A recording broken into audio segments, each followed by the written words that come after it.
Following the recent detections of 6 polioviruses in Kenya and 1 virus reported this year in Uganda through environmental surveillance, health authorities have put in place common strategies not only at national levels but also regionally to create awareness around the virus. It is transmitted through fecal matter. So if you have polio, then you defecate in the wrong places, or even if we are using the water maybe sometimes to even water our vegetables, then we don't wash them correctly. Polio is said to be a highly infectious but vaccine-preventable disease that most commonly affects children under the age of 5, attacking the lower limbs among other effects. Na mtoto anapopooza atapata shida ya kutembea na hairekebishiki. It is also known to even cause respiratory problems. Anywhere there's a muscle, polio could affect it. With the recent vaccine campaign by the Ministry of Health and other stakeholders, parents have been seen to raise concerns, some saying their children have been affected, while others receiving the vaccine with open arms. So the only reaction that I experienced na polio ilikuwa rashes kwa mtoto. But after a short while ilikuja ikaisha. Experts on their part say there is no direct linkage of the vaccine to the effects experienced. We are moving away from using eggs. We are using eggs, yes, but less and less. So the allergens, the allergic reactions that were there before are not as rampant as they used to be. So we are getting safer and we are moving away from using animal products. So wakati mwingi Wizara ya Afya inapopata outbreak katika borders zetu, tunafanya hizo campaign. The number of dosage has also been a concern, and considering that polio has no cure, prevention through vaccination could be the only way to go.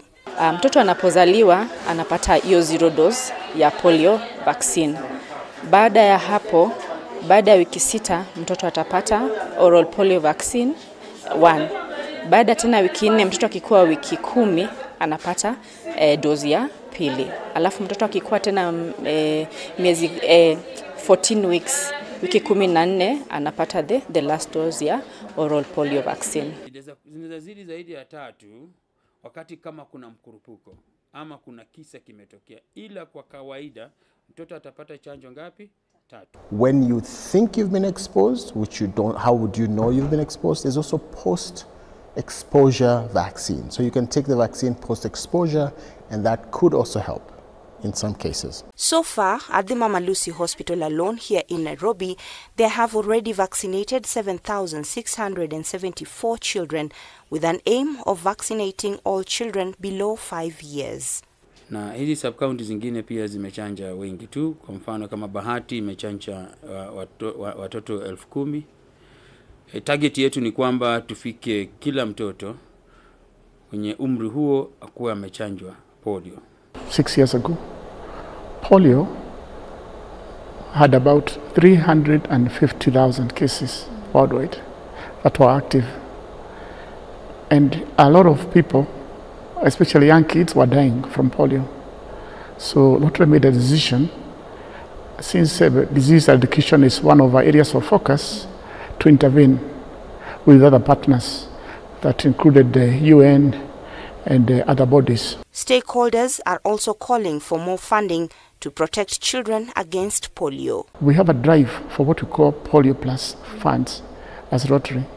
So we get our partners who contribute, members also contribute, and we use those funds together with our partners to do this education in areas that we feel have got a high prevalence of polio.